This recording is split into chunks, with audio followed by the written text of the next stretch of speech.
Hello and welcome to JK civil services. तो जैसा कि हमारे प्रीवियस लेक्चर्स में हमने आपको बताया था कि जेके सिविल सर्विसेज की तरफ से हमने एक कोर्स लॉन्च किया है for the post of FMPHW and MMPHW.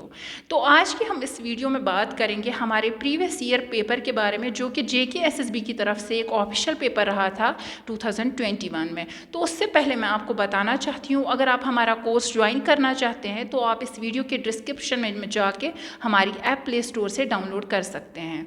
तो जैसा कि आप देख सकते हैं स्क्रीन पे, ये एक ऑफिशियल पेपर 2021 में देखने को मिला था, जो कि आपको क्लियरली विजिबल नहीं होगा। तो आपके लिए हमने ये पेपर इजीली अच्छे से फ्रेम आउट किया है सो दैट आप क्लियरली ये देख सकें और हम वन बाय वन क्वेश्चन आपको डिटेल में बता सकें। तो अगर क्वेश्चन नंबर 1 की बात करें, क्वेश्चन नंबर देखने को मिल रहा है, dark red steady flow of bleeding will fall into which category of haemorrhage. अगर हम हेमोरेज की बात करेंगे, हेमोरेज हम ब्लीडिंग को कहते हैं, ठीक है। तो इसके ऑप्शंस क्या क्या रहेंगे? Aortic haemorrhage, arterial, venous and capillary. जो बेटा एओर्टिक हेमोरेज होता है, ये एक लाइफ थ्रेटनिंग हेमोरेज होता है, ठीक है, क्योंकि इसका सोर्स जो होता है वो एओर्टा होता है, ठीक है। इसमें हमें कैसी ब्लीडिंग देखने को मिलती है?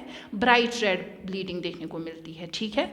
इसके बाद आता है एट्रियल हेमोरेज, ठीक है। ये कौन सा होता है? इसका सोर्स भी क्या होता है? एक आर्टरी होती है बेटा, और इसमें भी हमें क्या देखने को मिलता है? ब्राइट रेड ब्लीडिंग देखने को मिलती है, क्योंकि इसमें क्या होता है? ये ऑक्सीजनेटेड ब्लड होता है, ठीक है। इसके बाद ऑप्शन 3 हमारा वेनस है। वेनस क्या होता है? इसका जो सोर्स होता है एक वेन होती है। इसकी ब्लीडिंग की बात करेंगे तो हमें वो डार्क रेड देखने को मिलती है, ठीक है, क्योंकि ये ऑक्सीजनेटेड होता है। एंड अगर हम फ्लो की बात करेंगे तो फ्लो इसका स्टेडी फ्लो रहता है। तो पहले क्वेश्चन का आंसर वेनस रहेगा, पार्ट सी, ठीक है बेटा। तो अब हम बात करेंगे सेकंड, क्वेश्चन नंबर 2 की, ठीक है। क्वेश्चन नंबर 2 हमारा क्या है? क्वेश्चन नंबर 2 हमें देखने को मिल रहा है, which of the following is an example of vitamin D talks T. Talks T हम किसको कहते हैं? ओवरडोज को कहते हैं, ठीक है। ओवरडोज मतलब क्या? ओवरडोज इतना लेना कि वो डैमेज करे, ठीक है, कोई डैमेज करे। तो इसके ऑप्शंस हमें क्या देखने को मिल रहे हैं? पहला तो रिकेट्स। रिकेट्स क्या होता है? अगर विटामिन डी की डेफिशिएंसी होती है, किन में? बच्चों में, ठीक है। बच्चों में अगर विटामिन डी की डेफिशिएंसी होगी तो उसको रिकेट्स कहते हैं। इसके बाद हमें बी ऑप्शन मिल रहा है, लंग कैल्सिफिकेशन। बेटा लंग कैल्सिफिकेशन क्या होता है? जब हम विटामिन डी ज़्यादा लेते हैं, कैल्शियम हमारी बॉडी में एब्जॉर्ब होता है, ठीक है। तो उसकी वजह से क्या होता है? हाइपर कैल्सीमिया होता है। जब एक्सेस में सी एब्जॉर्ब होता है, किसमें? ब्लड में। ये किडनीज में भी डिपॉजिट हो सकता है, ये लंग्स में भी हो सकता है, ब्लड वेसल्स में। तो वहाँ पे लंग कैल्सिफिकेशन उसी को हम कहते हैं, ठीक है। उसके बाद हमारा थर्ड ऑप्शन देखने को मिल रहा है, ओस्टियोपोरोसिस, ठीक है। ओस्टियोपोरोसिस क्या होता है? इसको हम साइलेंट थीफ ऑफ बोन भी कहते हैं। वो क्यों कहते हैं? वो हम आगे मस्कुलोस्केलेटल सिस्टम में पढ़ेंगे, ठीक है। ओस्टियोपोरोसिस में बेटा क्या होता है? इसके बहुत सारे कॉजेज़ हैं, जैसे एजिंग है इसका कॉज, जैसे एस्ट्रोजन डेफिशिएंसी होती है, जैसे कैल्शियम की डेफिशिएंसी होती है, ठीक है। ये विटामिन डी टॉक्स टी से नहीं होता है, इसलिए ये भी नहीं रहेगा। उसके बाद ऑप्शन डी हमारा ऑस्टियोमैलेशिया है। ऑस्टियोमैलेशिया जैसे डेफिशिएंसी होती है किसकी? विटामिन डी की, बट किन में? अडल्ट्स में, ठीक है। तो उसका हम ऑस्टियोमैलेशिया कहते हैं। तो इस क्वेश्चन का आंसर हमारा बी पार्ट लंग कैल्सिफिकेशन रहेगा, ठीक है।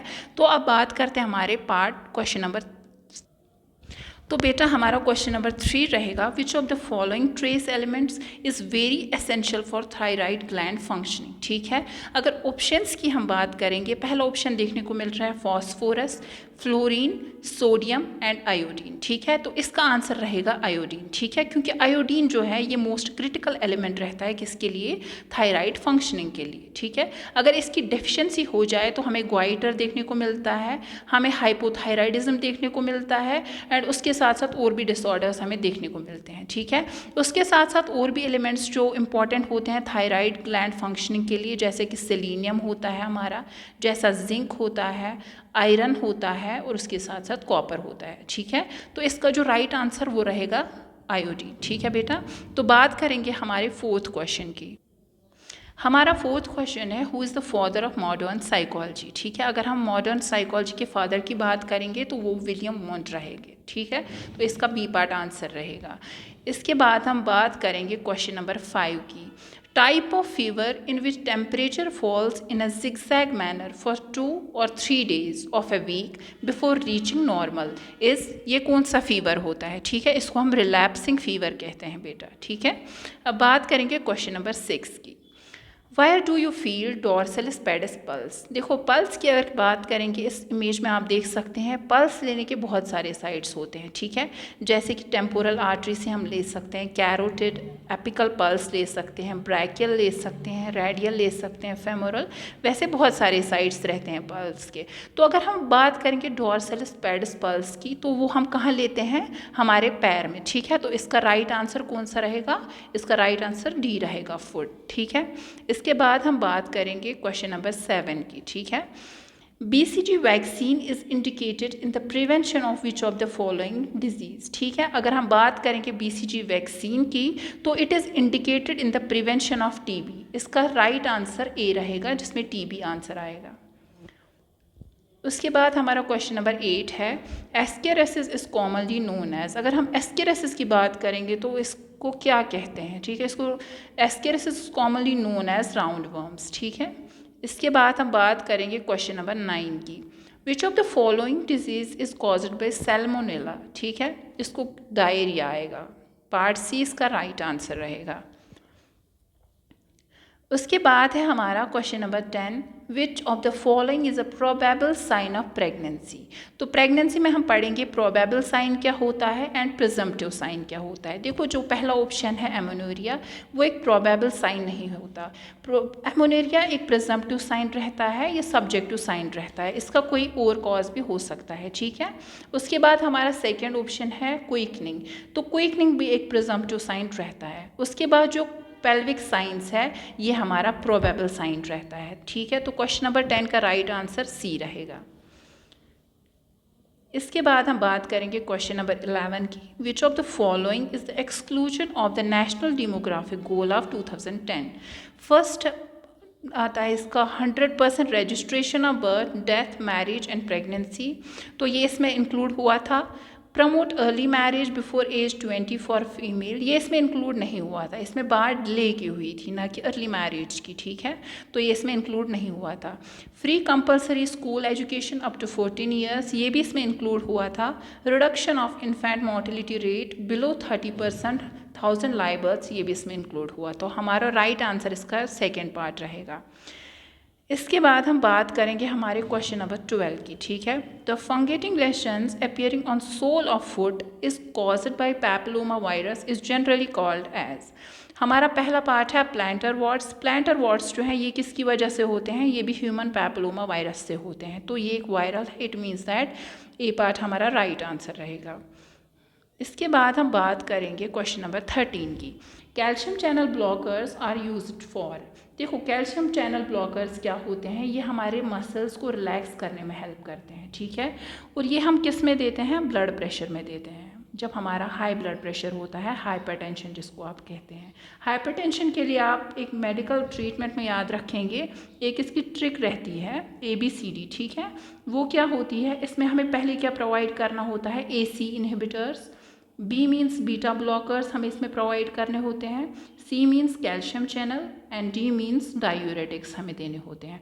तो बेटा इसका राइट आंसर ब्लड प्रेशर रहेगा। कैल्शियम चैनल ब्लॉकर्स हम किस में देते हैं, ब्लड प्रेशर में।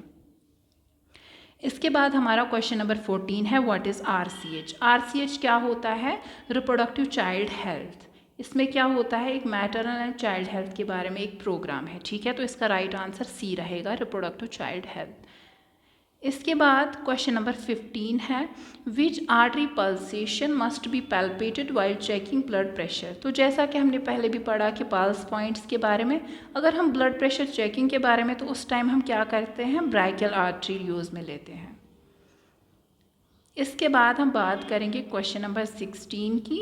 विच of the following vitamin help in blood clotting. कौन सा विटामिन हेल्प करता है किसमें, ब्लड क्लॉटिंग में, तो वो विटामिन K होता है। ठीक है, क्वेश्चन नंबर 17 हमारा है, what do you mean by pediculosis. तो अगर हम पेडिकुलोसिस की बात करेंगे तो वो होता है लाइस इन्फेस्टेशन, ठीक है। तो इसका पार्ट ए राइट आंसर रहेगा। इसके बाद हम बात करेंगे विच of the following is a female hormone. Female hormone इनमें से कौन है, तो वो हमारा पार्ट ए एस्ट्रोजन रहेगा बेटा। इसके बाद हम बात करेंगे हमारे क्वेश्चन नंबर 19 की। हमारा क्वेश्चन नंबर 19 क्या रहता है, which of the following is an exclusion of broad spectrum antibiotics. बेटा ब्रॉड स्पेक्ट्रम एंटीबायोटिक्स क्या होते हैं, ये वो एंटीबायोटिक्स होते हैं जो ग्राम पॉजिटिव और ग्राम नेगेटिव में हेल्प करते हैं, जो इफेक्टिव उसी में रहते हैं, ठीक है। तो अगर हम ऑप्शंस की बात करेंगे, पहले हमें डायज़ेपाम देखने को मिलता है जो कि एक एंटीबायोटिक नहीं है, ये एक बेंजोडाइजेपिन होता है, ठीक है, एक एंटी कन्वल्जेंट होता है या CNS डिप्रेसेंट होता है। तो इसका राइट आंसर डायज़ेपाम ही रहेगा क्योंकि ये एंटीबायोटिक नहीं है। बाकी के 3 जो हैं ये एंटीबायोटिक्स होते हैं, ठीक है। तो अब हम बात करेंगे क्वेश्चन नंबर 20 की, what is the route of administration of insulin. तो हमें 4 ऑप्शंस मिल रहे हैं, sublingual, injection, instillation and implantation. तो अगर हम इंसुलिन की बात करेंगे, इंजेक्शन रहता है, टिपिकली हमारा कौन सा रहता है, सबक्यूटनेस। ये आप ड्रग्स के एडमिनिस्ट्रेशन से पढ़ेंगे, ठीक है। इसके बाद हमारा क्वेश्चन नंबर 21 है जिसमें हम पढ़ें है, how many compressions should be given in a minute during cardiac resuscitation. तो अगर हम बात करेंगे according to American Heart Association की, चेस्ट कंप्रेशंस की अगर हम बात करेंगे ड्यूरिंग CPR, वो कितनी होनी चाहिए, 100 to 120 पर मिनट, ठीक है, ब्रीथ्स पर मिनट, और we can say compressions per minute. तो यहाँ पे हमें क्या क्या ऑप्शंस मिल रहे हैं, 60 पर मिनट, 80 पर मिनट, 100 पर minute and 120 compressions per minute, ठीक है। तो अगर हम राइट आंसर की बात करेंगे, वो हमें देखने को दोनों मिल रहे हैं, 100 भी मिल रहा है और 120 मिल रहा है। तो यहाँ पे हमें क्या देना है, गोल्ड स्टैंडर्ड आंसर देना है जो कि 100 पर मिनट मिल रहा है, 100 कंप्रेशंस पर मिनट, ठीक है। अगर हम एक रेंज की बात करेंगे तो वो क्या रहेगी, 100 to 120 कंप्रेशंस पर मिनट, ठीक है। इसके बाद हम बात करेंगे question number 22, whitish triangular patch on conjunctiva is called as, उसको हम क्या कहते हैं, उसको हम बाइटॉट स्पॉट्स कहते हैं। जो आप यहाँ पे देख रहे हैं इनको हम बाइटॉट स्पॉट कहते हैं। ये क्या होते हैं, ये फोमी वाइटिश पैच होते हैं जो कंजक्टिवा में प्रेजेंट होते हैं। और इनका रीज़न क्या है, कॉज क्या है इनका, ये डेफिशिएंसी होती है किसकी, विटामिन ए की, जिसको हम क्या कहते हैं, जिसको हम रेटिनॉल कहते हैं, ठीक है बेटा। तो इसके बाद हम बात करेंगे हमारे क्वेश्चन नंबर 23 की, who is the periphery level health care personal, ठीक है। इसके ऑप्शन है medical officer, PHC midwife, CHC auxiliary nurse, multi purpose health worker, मतलब MPHW। देखो बेटा अगर हम मेडिकल ऑफिसर की बात करेंगे तो वो आप यहाँ पे देख सकते हैं, वो एक प्राइमरी लेवल होती है। देखो पेरिफेरी लेवल क्या होती है, ये हेल्थ केयर में वो लेवल होती है जो डायरेक्ट एक कम्युनिटी के साथ कनेक्टेड होती है। तो मेडिकल ऑफिसर प्राइमरी लेवल होती है। PHC मिडवाइफ भी किस में आता है बेटा, ये भी एक प्राइमरी लेवल में आएगा। CHC ऑक्सिलरी नर्स की अगर हम बात करेंगे तो वो हमारी सेकेंडरी लेवल में आती है। एंड अगर हम MPHW की बात करेंगे वो हमारी पेरिफेरल लेवल में आती है, जो आप यहाँ पे देख सकते हैं इमेज में, ठीक है। तो अब हम बात करेंगे क्वेश्चन नंबर 24 की, what is the normal specific gravity of urine. तो इसका आंसर रहेगा 1.001 to 1.035, ठीक है। इसके बाद हम क्वेश्चन नंबर 25 की बात करेंगे, where can you palpate uterine fundus on 36 week, ठीक है। तो इसका आंसर रहेगा D एट जेपिस्टर्नम, ठीक है। इसके बाद हमारा क्वेश्चन नंबर 26 है, which of the following is a specific characteristics of 16th week of growth of a foetus, ठीक है बेटा। तो अगर हम ऑप्शंस की बात करेंगे, पहले तो वेल फॉर्म्ड प्लेसेंटा, वो कब होता है, वो बाय 12th वीक होता है, ठीक है। अगर हम फिंगर्स आर एविडेंट, इसका क्या मतलब है, फिंगर्स जो डेवलप होती हैं जो हमें क्लियरली विजिबल होती हैं, और वो कब होती हैं, 8th to 10th वीक पे, ठीक है। उसके बाद फीटल हार्ट साउंड्स हमें कब डिटैचेबल होती हैं, वो 10 to 12 वीक से होती हैं, ठीक है। लेकिन यहाँ पे बात किसकी कही है, 16th वीक पे। तो अगर फीटल मूवमेंट्स की बात करेंगे जिसको हम क्विकनिंग भी कहते हैं, वो मदर कब फील करती है, 16-20 वीक, ठीक है। तो इसका राइट आंसर कौन सा, डी पार्ट रहेगा, फीटल मूवमेंट ऑकर्स, ठीक है। 16th वीक पे हमें क्या विजिबल होता है, क्या फील होता है, फीटल मूवमेंट ऑकर्स होते हैं। क्वेश्चन नंबर 27 की अगर बात करेंगे, growth of fertilised cell at 10th week of age is called as, तो इसका आंसर आएगा फीटस। ठीक है। अगर हम क्वेश्चन नंबर 28 की बात करेंगे तो पैलर और brown coloured vaginal discharge during the puerperium is called, इसके ऑप्शंस हमें देखने को मिल रहे हैं lochia Elba, lochia serosa, lochia rubra and lochia Magna. देखो बेटा, प्यूपेरियम पीरियड के में जो हमें डिस्चार्ज देखने को मिलता है, ठीक है, मतलब आफ्टर बर्थ जो एक वैजिनल डिस्चार्ज देखने को मिलता है, एक तो होता है लोकिया रूब्रा जो फर्स्ट 4 डेज हमें देखने को मिलता है, उसका कलर रेड ब्लडी होता है। उसके बाद लोकिया सीरोसा देखने को मिलता है जो 4 to 10 जिस पिंक और ब्राउन देखने को मिलता है, और लोकिया एल्बा जो हमें वाइट येलो कलर को देखने को मिलता है। इसके लिए आप एक ट्रिक याद रख सकते हैं RSA। ठीक है, पहले लोकिया रूब्रा होता है, उसके बाद लोकिया सीरोसा और उसके बाद लोकिया एल्बा होता है। तो इसका जो राइट आंसर रहेगा, ब्राउन कलर हमें कब देखने को मिलता है, लोकिया सीरोसा में। ठीक है। उसके बाद हमारा क्वेश्चन नंबर 29 है, which communicable disease shows the symptoms of rash, muscular rash. ठीक है, अगर हम इसकी बात करेंगे तो इसका आंसर क्या रहेगा, इसका आंसर हमारा मम्प्स रहेगा, सॉरी मीजल्स रहेगा। अगर मीजल्स की हम बात करेंगे, इसको रुबेला भी कहते हैं, जो एक एयरबॉर्न इन्फेक्शन होता है, इफ़ेक्ट करता है किसको, हमारे रेस्पिरेटरी सिस्टम को। ठीक है। उसके बाद हम बात करेंगे क्वेश्चन नंबर 30 की, what do you mean by ergocalciferol, तो इसका आंसर रहेगा विटामिन D2। ठीक है। तो आज के 30 क्वेश्चंस हमने पार्ट ए में आपसे डिस्कस किए हैं, बाकी के क्वेश्चंस हम नेक्स्ट पार्ट्स में डिवाइड करेंगे जो आपके पास हम सारे विद आंसर्स लाएंगे। ठीक है। Thank you and have a nice day.